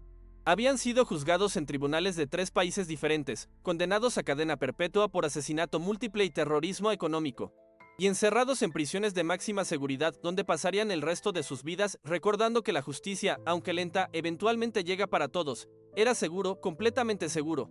Para el reclamar su herencia y retomar su lugar en el mundo, más que seguro, era necesario. Sus empresas necesitaban dirección, sus empleados necesitaban la estabilidad que solo podía dar la presencia del verdadero dueño. Sus fundaciones benéficas necesitaban la guía de alguien que entendiera la visión original de la familia Mendoza Álvarez sobre la responsabilidad social que viene con la riqueza extrema. Esperanza escuchó todo esto como quien escucha un cuento de hadas, pero un cuento de hadas oscuro donde los príncipes huían de sus castillos no por aventura sino por terror, donde las princesas traicionaban no por amor sino por codicia, donde los finales felices eran solo ilusiones que se desvanecían como el humo cuando uno trataba de tocarlas con las manos. Cuando von Hebsbeck finalmente se fue, prometiendo regresar en una semana exacta para llevarse a Alejandro de vuelta a Buenos Aires, donde lo esperaban directores de bancos y presidentes de corporaciones y ministros de gobierno que habían estado manejando sus asuntos como si fueran huérfanos esperando que regresara el padre. Perdido, ella y su esposo se quedaron sentados en el porche, en un silencio más profundo que el que existe en el fondo de los pozos más hondos. Era un silencio cargado de preguntas que ninguno se atrevía a hacer, de miedos que ninguno quería pronunciar, de posibilidades que se abrían ante ellos como caminos en un bosque donde cada sendero llevaba a un destino completamente diferente. Esperanza sentía que toda su vida, todo lo que había construido durante esos años de felicidad tranquila, se balanceaba sobre el filo de una navaja, lista para caer hacia cualquier lado, dependiendo de decisiones que no sabía cómo tomar. Esa noche, cuando los niños ya dormían y las estrellas aparecían una por una en el cielo como velas que se encienden lentamente en una catedral oscura, Alejandro le contó todo lo que había callado durante años. No solo los hechos básicos que von Hebsbeck había relatado con frialdad profesional, sino los detalles íntimos que dolían como astillas clavadas en el alma. Le habló de los palacios donde había crecido, edificios que eran más grandes que pueblos enteros, con habitaciones que tenían techos tan altos que la voz se perdía antes de llegar arriba, con bibliotecas que contenían libros en idiomas que ya nadie hablaba, con jardines que se extendían hasta el horizonte como pedazos del paraíso trasplantados a la tierra. Le contó sobre habitaciones especiales para cada actividad, salones para recibir visitas de gala, comedores diferentes para desayunos íntimos y cenas formales, estudios donde se tomaban decisiones que afectaban la economía de países enteros. Le habló de los viajes por Europa cuando era estudiante universitario, cuando el mundo era su patio de juegos y cada ciudad una nueva aventura esperando ser descubierta. París en primavera, con sus cafés llenos de intelectuales y artistas que debatían sobre filosofía hasta el amanecer. Londres en otoño, con sus museos llenos de tesoros robados de civilizaciones antiguas y sus clubes privados donde se hacían negocios que movían imperios. Roma en verano, con sus ruinas que susurraban historias de poder y gloria que habían durado 1000 años antes de convertirse en polvo. Le contó sobre las fiestas donde conocía a presidentes y reyes como si fueran vecinos del pueblo, donde las conversaciones casuales durante los cócteles podían decidir el destino de tratados comerciales internacionales, donde las mujeres usaban joyas que valían más que ciudades enteras y los hombres fumaban puros que costaban más que el salario anual de un trabajador promedio, de la responsabilidad abrumadora de manejar empresas que daban trabajo a cientos de miles de personas, familias enteras que dependían de las decisiones que él tomaba desde su escritorio de caoba importada, sentado en una silla que había pertenecido a un emperador francés, de las juntas directivas donde se discutían inversiones de cifras tan grandes que los números parecían abstractos, pero que en realidad representaban la diferencia entre la prosperidad y la pobreza para comunidades enteras, de las decisiones que tomaba cada día y que podían cambiar la economía de países enteros, donde abrir una nueva fábrica, donde cerrar una operación que ya no era rentable, cuánto pagar a los trabajadores en diferentes regiones, cómo equilibrar las ganancias con la responsabilidad social. Decisiones que se tomaban en salas con aire acondicionado pero que afectaban a familias que vivían en casas sin electricidad, que se discutían durante almuerzos de 5 platos pero que determinaban si otros tendrían que comer esa noche. Pero también le habló del vacío que había sentido siempre. Esa sensación de estar rodeado de personas pero completamente solo, como si viviera dentro de una burbuja transparente que le permitía ver a los demás pero no tocarlos realmente. De la soledad de estar rodeado de personas que sonreían porque era rico, no porque lo quisieran, que lo invitaban a sus fiestas porque su presencia daba prestigio a sus eventos, no porque disfrutaran de su compañía. De las noches en vela preguntándose si alguien lo conocía realmente, más allá de su apellido y su cuenta bancaria, si alguien se preocuparía por él si perdiera todo mañana, si alguien lo amaría si fuera solo un hombre común y corriente con sueños simples y problemas ordinarios, de cómo había aprendido que el dinero era como el agua salada, mientras más tomaba, más sed tenía, mientras más tenía, más vacío se sentía por dentro. Y finalmente, con una voz que temblaba como las hojas de los árboles cuando viene la tormenta, le habló de la mañana en que la vio bajar por el sendero con el saco de harina en los hombros, los pies descalzos tocando la tierra húmeda, las trenzas despeinadas por el viento matutino, y los ojos llenos de lágrimas contenidas que brillaban como diamantes pequeños bajo la luz del sol que apenas comenzaba a calentar el mundo. De cómo había visto en ella algo que había estado buscando toda su vida sin saberlo, sin siquiera saber que le faltaba hasta que la tuvo enfrente, autenticidad pura. Sin artificios ni cálculos ni máscaras, una persona que reaccionaba ante él no por lo que tenía, sino por lo que era. Alguien que lo cuidó cuando estaba enfermo no porque fuera el hombre más rico del continente, sino porque era su esposo y estaba sufriendo. Porque su corazón sencillo no conocía otras motivaciones que no fueran el amor y la compasión. Esperanza lloró esa noche como no había llorado desde que era niña y se enteró de que su madre había desaparecido para siempre, pero estas no eran lágrimas de tristeza, sino de una emoción tan intensa que su cuerpo no tenía otra manera de expresarla. Todo lo que había vivido con él había sido real, cada sonrisa compartida durante las cenas silenciosas, cada gesto de cariño en las mañanas cuando se despertaban juntos con el canto de los gallos, cada momento de intimidad susurrada en la oscuridad de la habitación que olía a lavanda y a promesas cumplidas. Pero ahora entendía por qué a veces lo encontraba mirando las montañas con esa expresión que no había sabido descifrar. Como si estuviera recordando un mundo que había perdido para siempre o esperando ver llegar a alguien que nunca venía. Entendía porque conocía tantos idiomas. Porque tenía modales que parecían naturales pero que eran demasiado refinados para un campesino. Porque a veces usaba palabras que no correspondían con la educación simple que él decía haber recibido. Entendía por qué las cartas que escribía por las noches tenían un sello de urgencia, porque los sobres llegaban con sellos de países lejanos. Porque a veces se quedaba despierto hasta muy tarde leyendo documentos que después guardaba bajo llave como si fueran secretos de Estado. Entendía por qué había construido para ella un taller tan perfecto, por qué conocía tanto sobre arte y técnicas de pintura, por qué había sabido exactamente qué necesitaba para desarrollar su talento. Los días siguientes fueron los más difíciles de su matrimonio, días que se estiraban como años y noches que pasaban como minutos mientras daban vueltas en la cama sin poder dormir, pensando en todas las posibilidades que se abrían ante ellos como flores venenosas que eran hermosas pero mortales si se tocaban. Von Hebsbeck regresó puntualmente una semana después, pero esta vez no vino solo. Lo acompañaba un séquito que parecía sacado de una película sobre la realeza europea, secretarios con trajes que costaban más que una casa, asistentes que cargaban maletines de cuero que contenían documentos que podían cambiar el destino de continentes enteros, guardaespaldas discretos pero obvios que vigilaban cada movimiento como si esperaran que alguien atacara en cualquier momento. Trajeron documentos que parecían interminables, contratos que necesitaban firmas, poderes legales que requerían autenticación, mapas de propiedades que se extendían como el mar, reportes financieros con cifras que parecían números de astronomía más que de contabilidad. Trajeron ofertas tentadoras envueltas en papel dorado con la promesa de que podían vivir donde quisieran, como quisieran, sin limitaciones de ningún tipo que no fueran las que impusiera su propia imaginación. Alejandro podía retomar el control de sus empresas, pero no como un empleado sino como el emperador de un reino comercial que se extendía por 3 continentes. Podía usar su fortuna para hacer el bien en grande, cambiar el mundo en lugar de limitarse a mejorar un pueblo pequeño perdido entre las montañas. Podía construir hospitales que atendieran a millones en lugar de la clínica pequeña que habían levantado para unos cientos. Universidades que educaran a generaciones futuras en lugar de la escuela modesta que habían renovado para los niños del pueblo. Von Hebsbeck desplegó planos de proyectos que quitaban la respiración, ciudades enteras que se podían construir para albergar a refugiados, sistemas de energía renovable que podían iluminar países completos, programas de educación que podían erradicar el analfabetismo en regiones donde nunca había llegado un libro. Todo eso estaba al alcance de sus manos, esperando solo que él dijera sí y regresara a tomar su lugar en el mundo.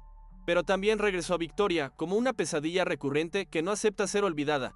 Había envejecido, pero seguía siendo hermosa de esa manera fría y calculada que algunas mujeres perfeccionan como un arte, como si hubieran estudiado en academias especializadas en convertir la belleza en un arma de precisión quirúrgica. Venía vestida de luto, con un traje negro que le quedaba perfecto y que había sido diseñado específicamente para esta ocasión por algún modisto europeo que cobraba fortunas por crear disfraces para el alma. Llevaba lágrimas que parecían reales cuando le pidió perdón por su traición, lágrimas que rodaban por mejillas que habían sido cuidadas por los mejores dermatólogos del mundo pero que no podían ocultar las líneas que deja la culpa cuando se instala para vivir permanentemente en el rostro de alguien. Le explicó con voz que temblaba como las cuerdas de un violín mal afinado que había sido amenazada, que los verdaderos organizadores del atentado la habían chantajeado con matar a su familia si no cooperaba. Había creído, dijo mientras se retorcía las manos con guantes de encaje blanco, que él moriría de todas formas y que al menos así podía salvar su propia vida y la de sus padres ancianos que vivían en una hacienda donde los criminales podían llegar fácilmente.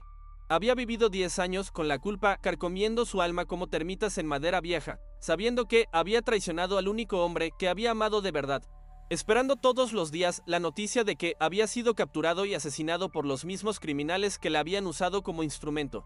Le ofreció volver con él, olvidar el pasado como si fuera una pesadilla que se desvanece con la luz del día. retomar la vida que habían planeado juntos cuando eran jóvenes y creían que el amor podía conquistar cualquier obstáculo. Le recordó los sueños que habían compartido durante las noches de luna llena, cuando se escapaban de las fiestas familiares para caminar por los jardines y planear el futuro como si fuera un cuadro que podían pintar con los colores que quisieran.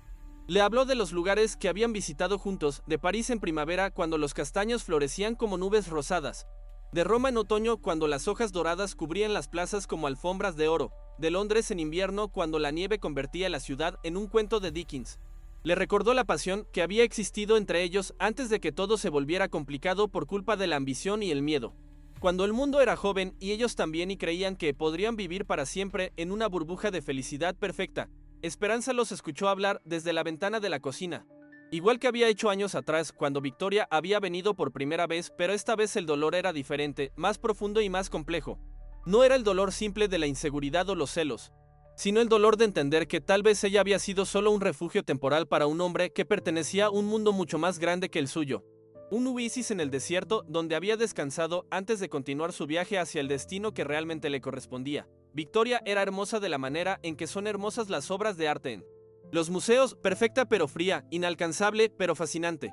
Hablaba idiomas que sonaban como música, conocía lugares que existían solo en los sueños de la gente común. Se movía con la gracia de alguien que había sido educada para brillar en salones donde se decidía el destino del mundo. Era exactamente el tipo de mujer que debía estar al lado de un hombre como Alejandro, alguien que podía acompañarlo en su regreso al poder sin parecer fuera de lugar. Esperanza se miró en el espejo esa noche y vio lo que siempre había sido, una muchacha de pueblo que había aprendido a pintar pero que seguía teniendo callos en las manos por el trabajo doméstico, que hablaba solo español y un poco de inglés mal pronunciado, que se sentía cómoda entre gallinas y flores silvestres pero que probablemente se perdería en los laberintos de protocolo de la alta sociedad internacional. Esa noche, cuando Alejandro no regresó a casa hasta muy tarde porque había estado caminando por las montañas como hacía siempre que necesitaba pensar en problemas muy grandes, Esperanza lo esperó despierta, sentada en la sala donde habían compartido tantas noches tranquilas leyendo libros o simplemente disfrutando de la compañía del otro sin necesidad de palabras. Cuando él llegó, se veía como un hombre que había estado luchando una guerra contra sí mismo, con los ojos enrojecidos por el viento frío de la montaña o tal vez por lágrimas que no había querido derramar donde alguien pudiera verlo. Se sentó en la cama y le tomó las manos con una ternura que la hizo temblar como si tuviera miedo de que ella fuera a desaparecer como humo entre sus dedos. Le dijo que tenía que tomar la decisión más difícil de su vida. Una decisión que no tenía respuesta correcta porque cualquier elección que hiciera lastimaría a alguien que amaba.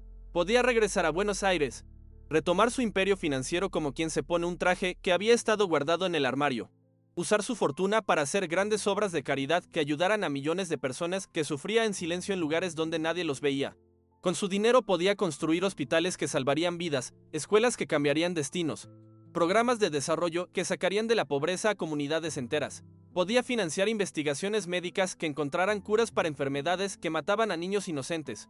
Podía crear fundaciones que dieran oportunidades a mujeres como ella, que habían nacido sin privilegios pero que tenían talentos esperando ser descubiertos. O podía quedarse en las montañas, seguir siendo el campesino que había aprendido a ser, mantener la vida sencilla que habían construido juntos ladrillo por ladrillo, día por día, con pequeños gestos de amor que se habían acumulado hasta convertirse en una felicidad sólida como las piedras de su casa.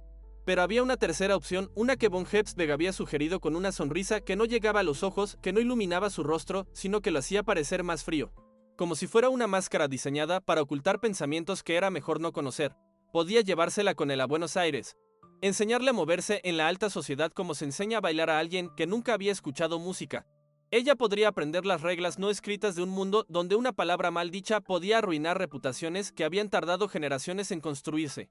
Donde saber qué tenedor usar para cada plato era tan importante como saber qué decir y qué callar en conversaciones donde se movían millones de dólares con comentarios aparentemente casuales. Podría vestirse con la elegancia que su nueva posición requeriría, diseñadores que crearían para ella vestidos únicos que costarían más que una casa. Joyeros que le harían piezas exclusivas con piedras preciosas que venían de las minas que él poseía. Podría ser la esposa de uno de los hombres más poderosos del mundo.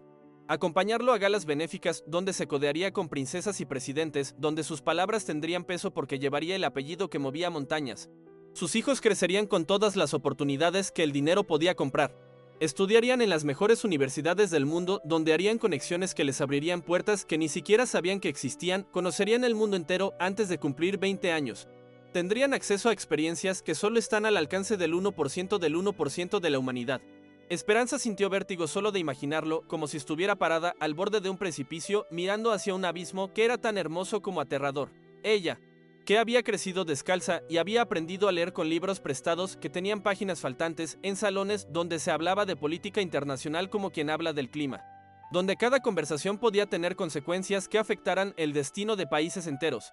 Ella, que había descubierto su talento para la pintura casi por casualidad, usando colores baratos en telas que había cosido ella misma, en galerías donde se vendían cuadros por más dinero del que su pueblo entero veía en un año, donde críticos de arte internacionales analizarían cada pincelada como si fueran arqueólogos estudiando jeroglíficos de civilizaciones perdidas.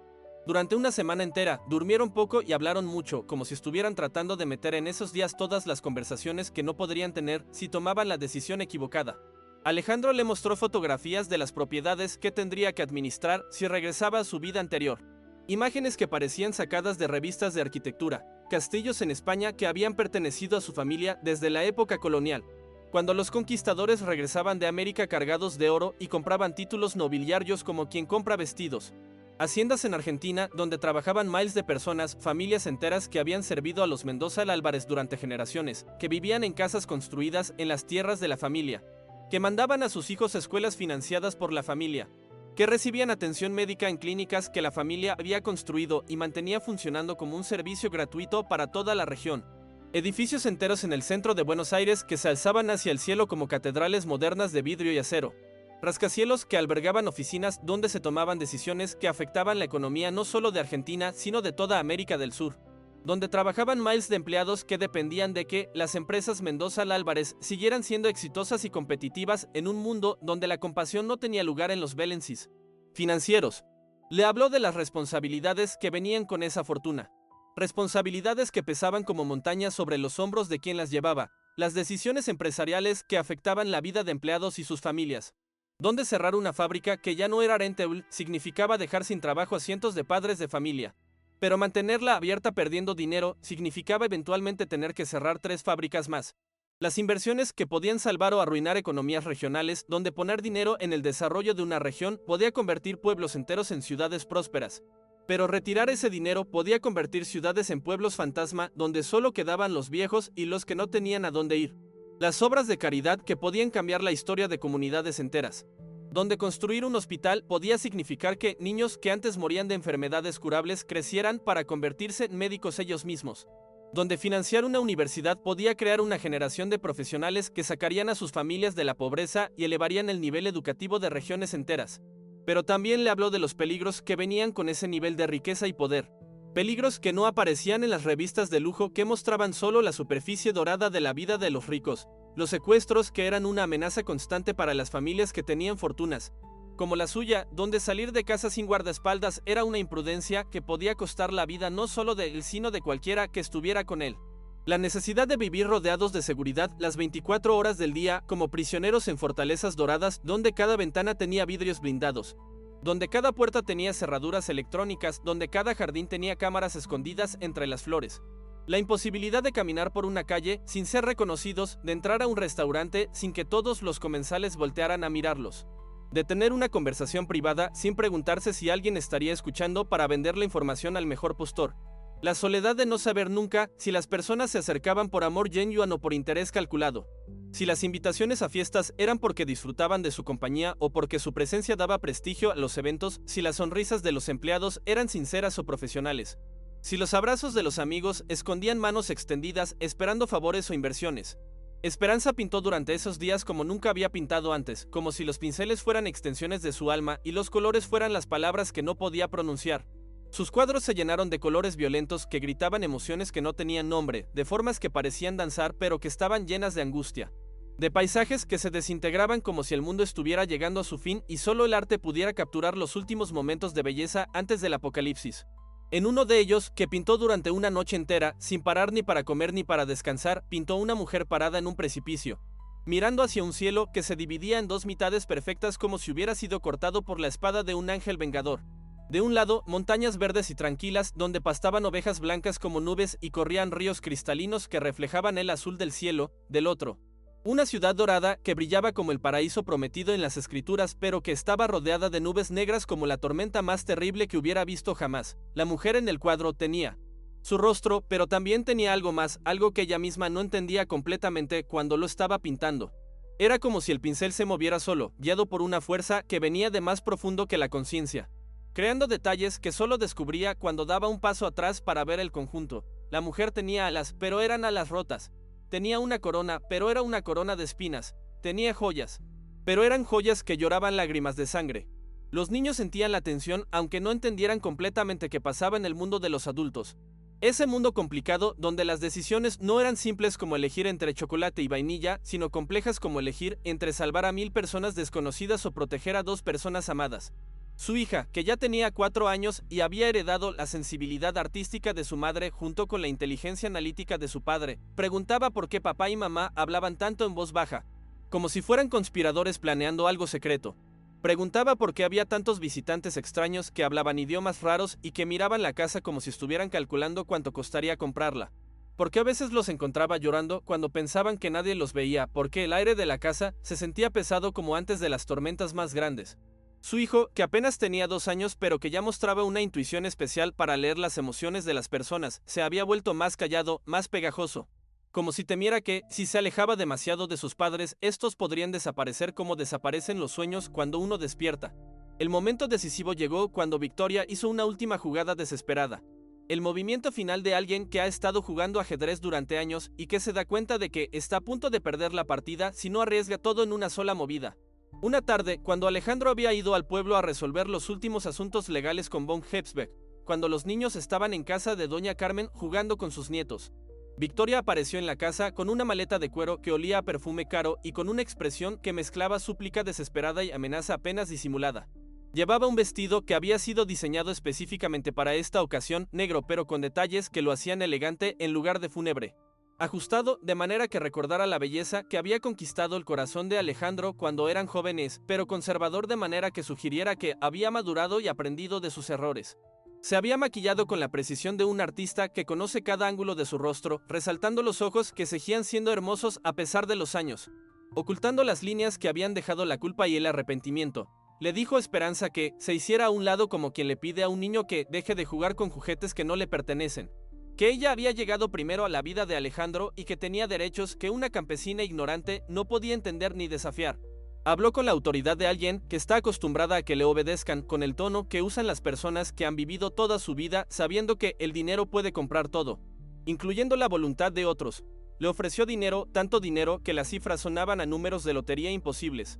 Más dinero del que podría gastar en 10 vidas, aunque se dedicara exclusivamente a comprarlo todo lo que se le ocurriera. Le mostró un cheque ya firmado con una cantidad que tenía tantos ceros que parecía un error tipográfico. Le prometió que podría vivir como una reina en cualquier lugar del mundo que eligiera, que sus hijos tendrían educación en las mejores escuelas privadas aunque ella se fuera al otro extremo del planeta. Le dijo que se fuera con sus hijos y los dejara en paz, que no tenía derecho a mantener cautivo a un hombre que estaba destinado a cosas más grandes que una vida pequeña en un pueblo pequeño perdido entre montañas que no aparecían en ningún mapa importante. Le explicó que Alejandro estaba confundido, que la culpa por haber sobrevivido a la masacre de su familia lo había llevado a buscar una vida de penitencia que no le correspondía, como si fuera un monje tratando de pagar por pecados que no había cometido.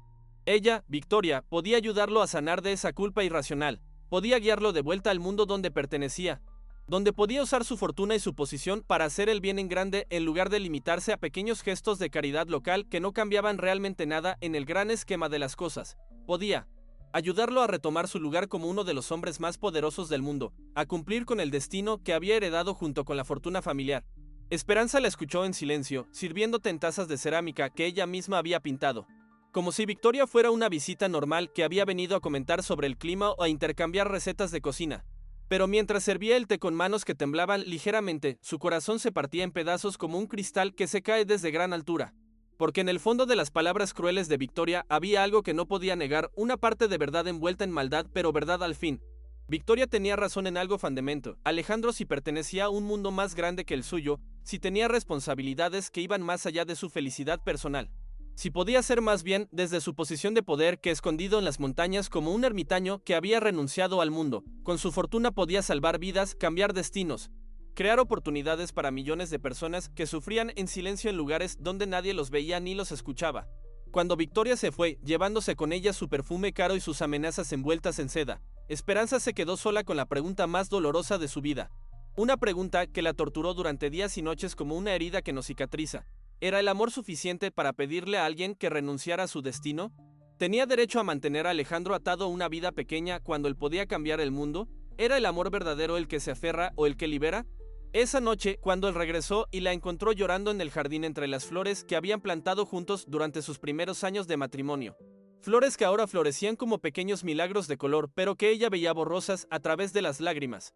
Esperanza tomó la decisión más valiente y más dolorosa de su vida, con una voz que se quebró varias veces pero que logró mantenerse firme en los momentos importantes. Le dijo que se fuera, que regresara a Buenos Aires como un rey que regresa del exilio, que retomara su imperio financiero como quien se pone una corona que había estado esperando durante años, que cumpliera con su destino porque era demasiado grande para permanecer escondido para siempre.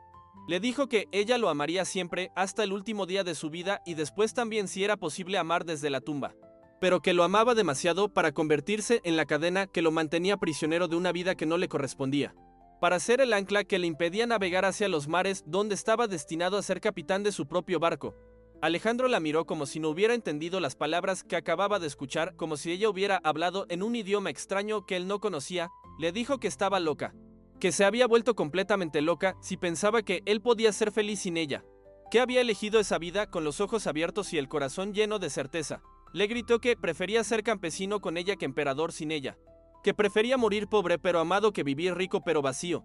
Pero Esperanza había tomado su decisión con la sabiduría dolorosa de quien ama de verdad, de quien ha aprendido que a veces amar significa dejar ir, aunque duela más que cualquier otra cosa en el mundo, aunque sienta como si le arrancaran el corazón del pecho mientras aún está latiendo. Durante 3 días que parecieron 3 años, lucharon como nunca habían luchado, no con gritos ni golpes, sino con palabras que cortaban como cuchillos, con silencios que dolían como puñales, con lágrimas que hablaban de dolores tan profundos que no tenían nombre en ningún idioma. Él le gritó que no podía tomar esa decisión por los dos, que el matrimonio significaba enfrentar juntos lo que viniera, bueno o malo, fácil o difícil, hasta que la muerte los separara como habían prometido ante Dios y los hombres. Ella le respondió llorando que el matrimonio también significaba querer lo mejor para la otra persona, aunque fuera lo peor para uno mismo. Que amar de verdad significaba estar dispuesta a sacrificar la propia felicidad por el bien del ser amado, que si ella lo retenía a su lado, estaría siendo tan egoísta como Victoria, solo que con mejor intenciones. Le dijo que había visto la nostalgia en sus ojos cuando hablaba del mundo que había dejado atrás, que había notado cómo se iluminaba su rostro cuando von Hebsbeck describía los proyectos que podían realizar con su fortuna, que había entendido que parte de él seguía perteneciendo a ese mundo de poder y responsabilidad, aunque otra parte se hubiera enamorado de la simplicidad de la vida campesina. Al final, fue la llegada de una carta lo que cambió todo. Una carta que traía noticias tan devastadoras que borraron todas las dudas y convirtieron la decisión difícil en una decisión inevitable. La carta llegó en un sobre negro con bordes dorados, sellada con la cruz roja que llevaba el escudo de armas de una empresa minera, y estaba firmada por el presidente de la junta directiva con letra temblona que revelaba la urgencia y la desesperación de quien la había escrito. Una de las minas de esmeraldas más importantes había colapsado durante la noche, atrapando a cientos de trabajadores que habían estado en el turno nocturno cuando la tierra se abrió como las fauces de un monstruo hambriento. Los equipos de rescate trabajaban sin parar, pero necesitaban maquinaria especializada que costaba millones de dólares y que había que transportar desde otros países. Equipos que solo se podían conseguir con la autorización directa del dueño de la empresa. Pero las malas noticias no terminaban ahí. Las otras empresas de la familia estaban siendo mal administradas por gerentes codiciosos que se habían aprovechado de la ausencia del verdadero dueño para enriquecerse a costa de los empleados y los accionistas minoritarios. Habían vendido propiedades valiosas a precios ridículos a empresas de su propiedad. Habían firmado contratos leoninos que beneficiaban a sus amigos. Habían despedido a empleados veteranos para contratar a sus familiares con salarios inflados. Miles de familias que dependían de los empleos que daban las compañías Mendoza Álvarez estaban siendo despedidas sin compensación adecuada, echadas a la calle como si fueran basura que ya no sirve. Mientras los gerentes se compraban mansiones y yates con el dinero que debería haber sido usado para mejorar las condiciones laborales y mantener la estabilidad del empleo. Hospitales que la Fundación Familiar había mantenido funcionando durante décadas estaban cerrando por falta de fondos, porque los administradores habían desviado el dinero destinado a obras de caridad hacia sus propios bolsillos. Escuelas que habían educado a generaciones enteras de niños pobres estaban siendo vendidas a empresas inmobiliarias que planeaban convertirlas en centros comerciales o condominios de lujo. Von Hebsbeck llegó con la carta y con una urgencia que no admitía más demoras, que no aceptaba excusas ni postergaciones. La presencia de Alejandro no era solo deseable, era absolutamente necesaria. Había vidas en juego inmediato. Familias enteras que se hundirían en la pobreza si él no regresaba a tomar el control de sus empresas antes de que fuera demasiado tarde para salvar lo que aún se podía salvar. Los trabajadores atrapados en la mina morirían si no llegaba pronto la maquinaria de rescate que solo él podía autorizar. Los empleados honestos que habían servido fielmente a su familia durante décadas terminarían en la calle si no regresaba para despedir a los gerentes corruptos y restaurar la integridad en la administración de sus empresas. Los enfermos que dependían de los hospitales familiares morirían si estos cerraban por falta de fondos. Esa noche, Esperanza encontró a Alejandro sentado en el porche donde habían pasado tantas noches tranquilas planeando el futuro como si fuera un jardín que podían diseñar según sus sueños. Con la carta en las manos y los ojos perdidos en la oscuridad de las montañas que ya no parecían un refugio, sino una prisión dorada. Se sentó junto a él en silencio, como habían hecho tantas noches durante todos esos años, pero esta vez ambos sabían que era la última vez que estarían así, simplemente juntos. Sin el peso del mundo exterior presionando sobre sus hombros, él le habló de los trabajadores atrapados en la mina, hombres que tenían esposas y hijos esperándolos en casa, que habían ido a trabajar esa mañana pensando que regresarían por la noche para cenar con sus familias como siempre habían hecho. Le contó sobre las familias que estaban perdiendo sus casas porque los nuevos administradores habían cancelado los programas de vivienda que su familia había mantenido durante generaciones. Programas que permitían a los empleados comprar casas con créditos blandos y plazos largos.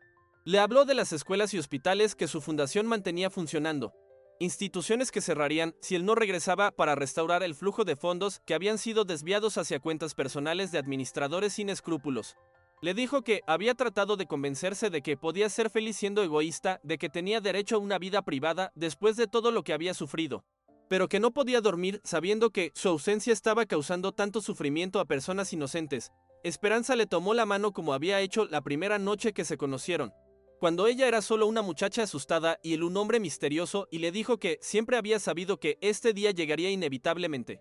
Que había visto en sus ojos la nostalgia del hombre que había dejado un mundo atrás no por cobardía sino por supervivencia, que había entendido desde el principio que él era demasiado grande, demasiado importante, demasiado necesario para permanecer escondido para siempre. Le pidió solo una cosa. La única cosa que podía llevarse con él cuando regresara a su otro mundo, que se llevara el recuerdo de que había sido amado por quien era, no por lo que tenía. Que en esa casa de piedra y madera había encontrado algo que todo su dinero no había podido comprarle, una mujer que lo cuidó cuando estaba enfermo sin saber que era billonario. Que lloró por sus pesadillas sin entender que venían de tromes que habían marcado la historia financiera internacional, que creyó en sus sueños cuando él mismo había dejado de creer en ellos. Que le había dado hijos que llevaban su sangre y su corazón, pero que también llevaban la sencillez y la honestidad que le había encontrado en esas montañas, que había aprendido a ser feliz con cosas simples, una cena compartida, una conversación al final del día, la satisfacción de ver crecer las flores que habían plantado juntos, el orgullo de saber que habían criado niños buenos en un mundo que a menudo premiaba la maldad. Alejandro partió una mañana de primavera cuando los almendros florecían como lágrimas blancas contra el cielo azul y el aire olía a promesas que sabían que no se cumplirían. Al menos no de la manera que habían soñado cuando eran más jóvenes y creían que el amor podía conquistar cualquier obstáculo. Se llevó solo una maleta pequeña con ropa sencilla, porque tenía armarios llenos esperándolo en Buenos Aires, y una de las pinturas de Esperanza, el retrato que ella había hecho de él trabajando en el campo, con las manos en la tierra húmeda y los ojos llenos de una paz que ya no sabía si volvería a sentir alguna vez, antes de subir al carro que lo llevaría de vuelta a su otro mundo, ese mundo de poder y responsabilidad que lo reclamaba como un padre reclama a un hijo pródigo. La abrazó con una intensidad que quería detener el tiempo, que quería convertir ese momento en eternidad para no tener que enfrentar nunca la separación que se acercaba como una tormenta inevitable. Le prometió que regresaría, que encontraría la manera de cumplir con sus responsabilidades sin renunciar a su amor, que no importaba cuánto tiempo tomara o qué obstáculos tuviera que vencer. Él encontraría la forma de volver a ella. Pero ambos sabían, con esa sabiduría dolorosa, que solo da el amor verdadero, que las promesas hechas en momentos de despedida rara vez se pueden cumplir tal como se pronuncian. Porque el mundo tiene una manera cruel de cambiar las reglas del juego cuando uno menos lo espera. Esperanza se quedó en el porche viendo alejarse el carro hasta que se convirtió en un punto negro en el horizonte dorado, después en un recuerdo que se desvanecía como el humo. Finalmente en una herida en el corazón que sabía que nunca sanaría completamente, aunque aprendiera a vivir con ella como se aprende a vivir con una cicatriz que duele cuando va a llover. Sus hijos lloraron durante días preguntando cuándo volvería papá, y ella no supo qué responder porque ella misma no lo sabía, porque no había respuestas fáciles para preguntas tan difíciles. Porque a veces los adultos tampoco entienden por qué el mundo es tan complicado y por qué el amor no siempre es suficiente para resolver todos los problemas. Los meses siguientes fueron los más difíciles de su vida, meses que pasaron como años mientras aprendía a vivir de nuevo en una casa que se sentía demasiado grande y demasiado vacía al mismo tiempo. Las flores del jardín seguían floreciendo porque las flores no entienden de corazones rotos, pero ya no había nadie para admirarlas con ella. Nadie que entendiera por qué había elegido plantar jazmines junto a las rosas o por qué las bugambilias crecían mejor en esa esquina específica del jardín. Las cartas llegaban de vez en cuando, escritas en papel membretado de empresas importantes, contándole historias que sonaban a cuentos de hadas pero que sabía que eran reales, empresas salvadas de la bancarrota, trabajadores rescatados de minas colapsadas, hospitales reconstruidos y equipados con la tecnología más moderna, escuelas abiertas en regiones donde nunca había llegado un maestro. Alejandro le escribía sobre salas de juntas donde se tomaban decisiones que afectaban a millones de personas, donde una palabra suya podía crear empleos para miles de familias o cerrar fábricas que habían funcionado durante décadas. Le contaba sobre galas benéficas donde se recaudaban fondos para causas nobles, donde cada plato en la cena costaba más que el salario mensual de un trabajador promedio, pero donde se conseguían millones para construir orfanatos y centros de rehabilitación. Sobre la satisfacción extraña de usar su fortuna para hacer el bien a gran escala. De saber que su firma en un cheque podía significar que niños que antes morían de hambre ahora tendrían comida todos los días. Que ancianos que antes vivían en la calle ahora tendrían hogares dignos donde pasar sus últimos años. Que madres solteras que antes no tenían esperanza ahora tendrían trabajos que les permitirían mantener a sus hijos con dignidad. Pero también le escribía sobre la soledad de las cenas formales donde nadie reía de verdad, donde cada conversación era una negociación disfrazada, donde cada sonrisa escondía un interés particular. Sobre la frialdad de los palacios, donde cada habitación era más grande que su antigua casa pero donde ninguna se sentía como hogar. Donde los techos eran tan altos que las voces se perdían antes de llegar arriba, donde había tantas habitaciones que se podía caminar durante horas sin encontrarse con otra persona. Sobre las noches cuando se despertaba en camas que costaban más que casas enteras pero que se sentían frías como témpanos, cuando extrañaba el sonido de los gallos cantando al amanecer. Cuando habría dado toda su fortuna por escuchar otra vez el ruido de los niños corriendo por los pasillos de madera que crujían con cada paso. Le mandaba dinero, más dinero del que ella podría gastar jamás aunque viviera 1000 años y se dedicara exclusivamente a comprarlo todo lo que se le ocurriera. Pero Esperanza usaba solo lo necesario para mantener a sus hijos con dignidad. El resto lo donaba a obras de caridad del pueblo. Construyó una clínica moderna que llevaba el nombre de Alejandro grabado en letras doradas sobre la entrada principal. Estableció un fondo de becas para que los niños más inteligentes del pueblo pudieran estudiar en las mejores universidades de la capital. Creó talleres de arte donde las mujeres del pueblo podían aprender a pintar y hacer artesanías que después vendían en ferias de la ciudad, generando ingresos que les daban independencia económica y autoestima. Financió la construcción de una biblioteca pública con libros en varios idiomas, computadoras con acceso a internet, y un auditorio donde se podían hacer conferencias y presentaciones culturales. Su arte floreció de una manera inesperada durante esos meses de soledad, como si el dolor hubiera abierto su alma como un fruto maduro y de esa apertura brotaran cuadros que capturaban emociones tan profundas que la gente lloraba al verlos sin entender exactamente por qué. Sus exposiciones en la capital se volvieron eventos esperados por críticos de arte y coleccionistas internacionales. Sus obras se vendían a precios que ella nunca había imaginado posibles. Críticos de arte de París y Nueva York escribían artículos sobre ella, comparándola con las grandes maestras de la pintura universal, analizando sus técnicas como si fueran arqueólogos estudiando tesoros de civilizaciones perdidas. Museos importantes compraban sus cuadros para exhibiciones permanentes, y su nombre comenzó a aparecer en libros de historia del arte como una de las pintoras más importantes de su generación. Pero el éxito artístico no llenaba el vacío que Alejandro había dejado, no consolaba las noches largas cuando se despertaba buscando el calor de su cuerpo al lado del suyo. No aliviaba la sensación de estar incompleta como si le hubieran arrancado una parte esencial de sí misma. Por las noches, cuando sus hijos dormían y la casa se llenaba del silencio que solo conocen las casas donde falta alguien importante, se sentaba en el porche a mirar las estrellas y a recordar las conversaciones susurradas, las cenas compartidas en silencio cómodo, las mañanas desperezándose juntos con el canto de los gallos que anunciaban un nuevo día lleno de posibilidades. El regreso llegó de la manera más inesperada, como llegan las mejores sorpresas y los milagros más grandes. 2 años después de la partida que había parecido definitiva, Esperanza estaba en su taller pintando un paisaje de otoño, tratando de capturar esa luz especial que tienen las montañas cuando las hojas cambian de color. cuando escuchó el motor de un carro subiendo por el sendero que ya no esperaba que trajera buenas noticias. Pensó que sería algún comprador interesado en sus cuadros porque su fama había crecido tanto que a veces llegaban coleccionistas de países lejanos dispuestos a pagar fortunas por sus obras. Pero cuando se asomó a la ventana manchada de pintura, vio a Alejandro bajándose de un automóvil sencillo, sin chofer, sin séquito, sin la pompa que debería acompañar a uno de los hombres más ricos del mundo. Estaba vestido con la ropa de trabajo que había usado cuando vivían juntos. Vaqueros desgastados y camisa de algodón que habían sido lavados tantas veces que tenían esa suavidad especial que solo da el tiempo. Llevaba una maleta pequeña y una sonrisa que era diferente a la sonrisa que había tenido cuando se fue, una sonrisa que había aprendido cosas nuevas sobre el dolor y la responsabilidad, pero que no había perdido la capacidad de iluminar el mundo entero. Esperanza corrió hacia él como si los 2 años no hubieran pasado, como si fuera el mismo hombre que había partido una mañana de primavera. Pero cuando lo abrazó, sintió que algo había cambiado de manera fundamental. Estaba más delgado porque la preocupación que ensume el cuerpo, aunque se tenga acceso a la mejor comida del mundo, tenía canas que antes no tenía porque el poder envejece más rápido que el tiempo. Y en sus ojos había una sabiduría nueva, nacida del sufrimiento, que solo conocen quienes han llevado el peso del mundo sobre sus hombros, pero también había algo más en sus ojos. Algo que no había estado ahí cuando se fue, paz. No la paz de quien ha renunciado a luchar, sino la paz de quien ha encontrado la manera de luchar y ganar sin perder el alma en el proceso. Esa noche, sentados en el mismo porche donde se habían despedido como si fuera un escenario preparado por el destino para los momentos más importantes de sus vidas, Alejandro le contó todo lo que había vivido durante esos 2 años que habían parecido una eternidad.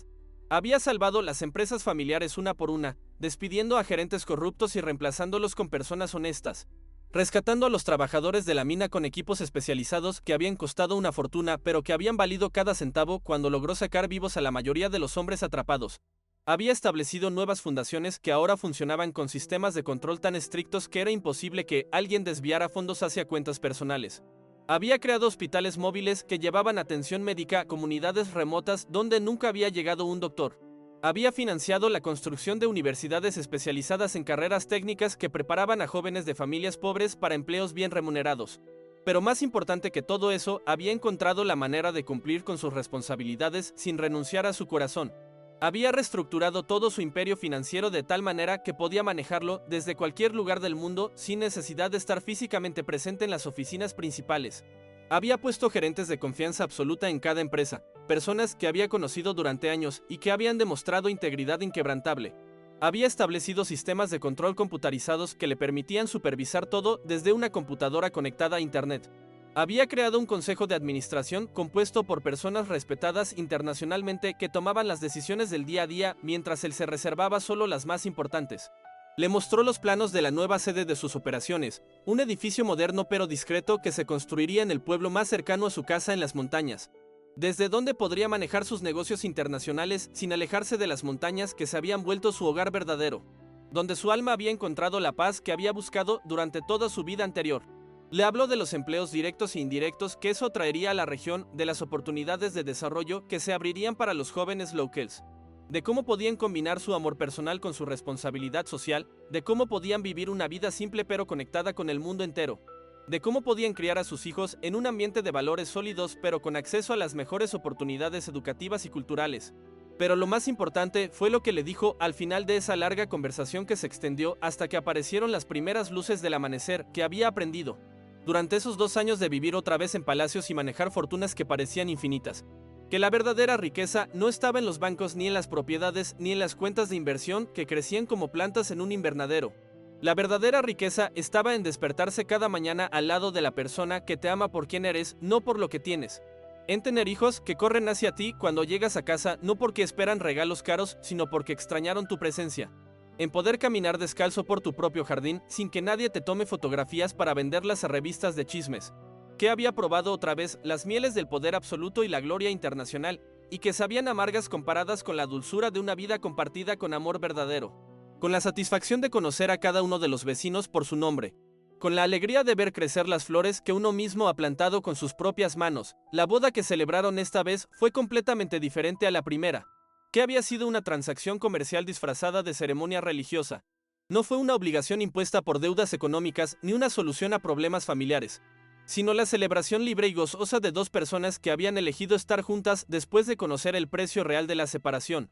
que habían decidido construir una vida donde el amor y la responsabilidad no fueran enemigos sino aliados en la búsqueda de la felicidad verdadera. El pueblo entero participó en la fiesta que duró 3 días completos, con música que se escuchaba desde las montañas más lejanas y risas que hacían eco en todos los valles.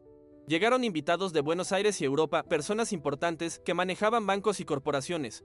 Pero también estuvieron presentes todos los vecinos que habían visto crecer a Esperanza desde que era una niña descalza, que habían sido testigos silenciosos de su transformación de muchacha sin voz a mujer de fuerza y determinación. La casa se llenó de música interpretada por mariachis profesionales que habían venido especialmente desde México, pero también de canciones populares cantadas por los niños del pueblo que habían preparado coros especiales para la ocasión.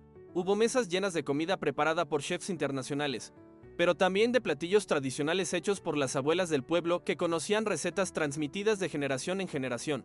Hubo niños corriendo entre las mesas persiguiendo mariposas y globos de colores, ancianos contando historias de cuando ellos también habían sido jóvenes y estaban enamorados. Jóvenes bailando hasta que salió el sol como si la música fuera la única religión que conocían. Hubo brindis en 5 idiomas diferentes, pero todos expresando lo mismo, que el amor verdadero siempre encuentra la manera de triunfar sobre cualquier obstáculo. Victoria no vino a la boda, pero mandó una carta de felicitación escrita en papel de carta con su monograma personal. Una carta que Esperanza leyó en privado con lágrimas en los ojos. En ella, Victoria reconocía que había estado equivocada durante todos esos años, que el amor verdadero no se podía comprar ni forzar ni negociar como si fuera una transacción comercial, que Alejandro había encontrado en esas montañas perdidas algo que ella nunca había podido darle durante todos los años que habían estado juntos: paz interior. La capacidad de ser feliz con cosas simples, la alegría de construir algo hermoso con las propias manos en lugar de solo comprar cosas hermosas hechas por otros, que había aprendido demasiado tarde para que sirviera de algo, que el poder y el dinero eran herramientas que podían usarse para hacer el bien o para hacer el mal, pero que por sí mismas no tenían el poder de llenar el vacío que existe en el corazón de quien no ha aprendido a amar y ser amado sin condiciones. Los años siguientes fueron de una felicidad tan completa y profunda que a veces Esperanza tenía miedo de que fuera un sueño del cual podría despertar en cualquier momento, encontrándose otra vez en la casa vacía donde había vivido durante la separación.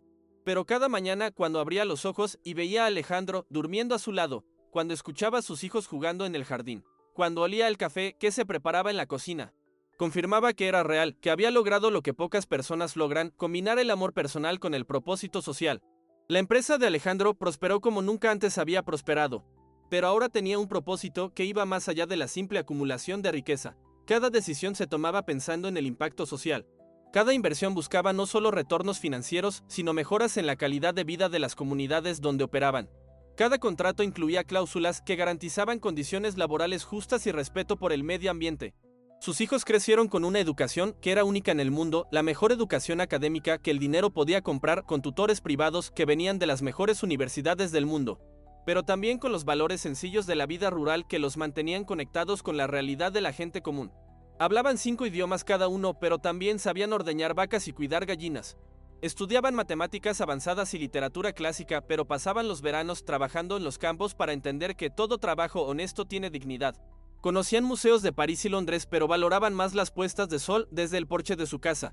La obra artística de Esperanza alcanzó reconocimiento mundial que superó sus sueños más ambiciosos, pero ella nunca perdió la humildad ni la conexión con sus raíces.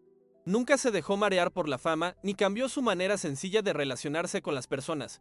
Sus cuadros se exhibían en las galerías más importantes del mundo, desde el Louvre hasta el Metropolitan, pero también decoraban la escuela del pueblo y la clínica que habían construido.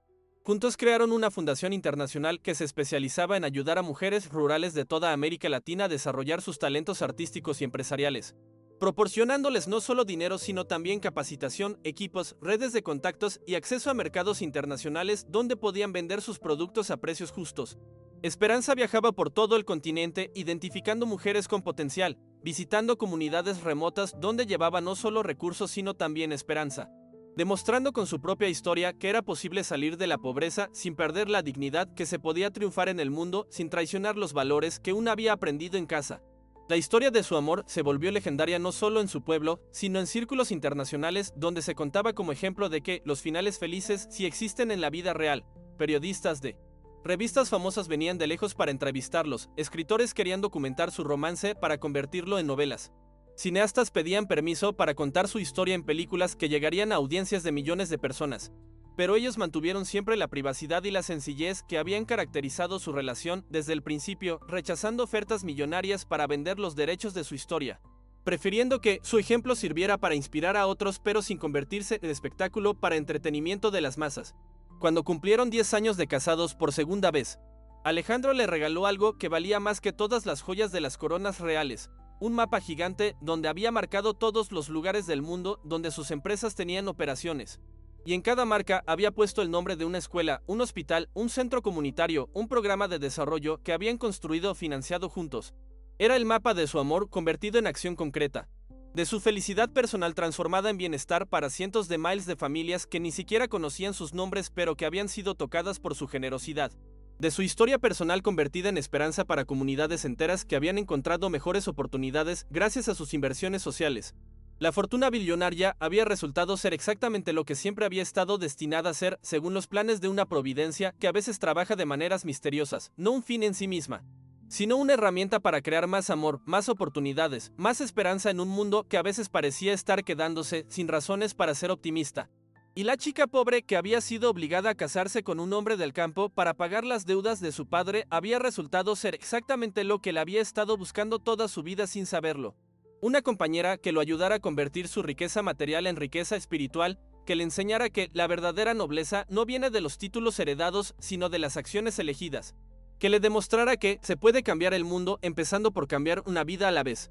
En las noches tranquilas de otoño, cuando se sentaban en el porche a ver las estrellas aparecer una por una como velas que se encienden en una catedral infinita, Esperanza a veces pensaba en el camino extraordinario que había recorrido su vida, en todos los momentos de dolor que habían resultado ser necesarios para llegar a esa felicidad completa. De los pies descalzos en el sendero de tierra cuando era una muchacha sin voz ni poder de decisión, a los salones elegantes de Buenos Aires donde ahora era recibida como una reina por mérito propio, de la niña que había aprendido a leer con libros prestados con páginas faltantes, a la mujer cuyas palabras, plasmadas en colores en sus cuadros, inspiraban a millones de personas en todo el mundo. De la hija abandonada por una madre que no pudo soportar la presión de la pobreza, a la madre que estaba creando hijos que cambiarían el mundo para mejor, que llevarían adelante el legado de amor y responsabilidad social que ella y Alejandro estaban construyendo día a día con pequeños gestos que se acumulaban hasta convertirse en grandes transformaciones. Pero lo que más la llenaba de gratitud, lo que hacía que se sintiera la mujer más rica del mundo sin importar cuántos ceros tuvieran las cuentas bancarias de su esposo, no eran los palacios que podían comprar ni las obras de arte que coleccionaban ni el reconocimiento internacional que habían conseguido. Era la simple sensación de despertar cada mañana sabiendo que había encontrado su lugar exacto en el mundo, que había sido amada completamente por quien era en lugar de por lo que tenía, que había logrado convertir un matrimonio forzado por circunstancias económicas en la bendición más grande de su vida y en una fuerza para el bien que se extendía mucho más allá de su propia felicidad personal. La fortuna más grande entendió finalmente con la sabiduría que solo da una vida vivida plenamente. Nunca había estado en los bancos de Suiza, ni en las propiedades de 3 continentes, ni en las acciones de empresas que movían la economía mundial. Había estado desde el principio en el respeto que él le dio desde el primer día, cuando era solo una muchacha asustada que llegó a su casa sin otra opción. Había estado en el espacio que él creó para que ella floreciera como artista y como mujer, en el amor que construyeron juntos con paciencia infinita y sabiduría dolorosa, en la familia que formaron basada en valores verdaderos que no se compraban con dinero, sino que se ganaban con ejemplo diario. Había estado en la diferencia que hicieron en la vida de otros, en las sonrisas de niños que ahora tenían oportunidades que antes no existían, en las lágrimas de gratitud de madres que ahora podían alimentar a sus hijos, en la esperanza renovada de comunidades enteras que habían encontrado razones para creer en un futuro mejor. Y cuando ya eran ancianos, sentados en el mismo porche que había sido testigo silencioso de tantos momentos importantes de sus vidas, pero ahora con cabellos blancos como la nieve de las montañas en invierno y manos arrugadas que seguían entrelazándose con la misma ternura de siempre, Esperanza podía decir con certeza absoluta que había vivido la vida más rica que cualquier mujer pudiera desear. No por el dinero que habían tenido acceso a gastar, sino por el amor que habían compartido y multiplicado hasta convertirlo en esperanza concreta para miles de familias. Por los sueños que habían cumplido no solo para sí mismos, sino para otros que nunca habrían tenido esas oportunidades sin su ayuda. Esa es la historia verdadera de cómo un matrimonio forzado por las deudas de un padre desesperado se convirtió en la mayor bendición de una vida. De cómo una chica pobre que no tenía voz ni voto en su propio destino descubrió que la verdadera riqueza no se cuenta en billetes sino en momentos de felicidad compartida, en sonrisas sinceras. En abrazos que consolaban, en la satisfacción profunda de saber que se había hecho una diferencia positiva en el mundo. Y de cómo un hombre que había tenido todo desde el día que nació aprendió que solo había encontrado la verdadera fortuna cuando dejó de buscarla para sí mismo y empezó a compartirla con amor generoso. Cuando entendió que el propósito real de tener tanto era poder dar tanto. Que la felicidad personal sin propósito social era como una flor hermosa que florece en un desierto donde nadie puede verla ni disfrutarla.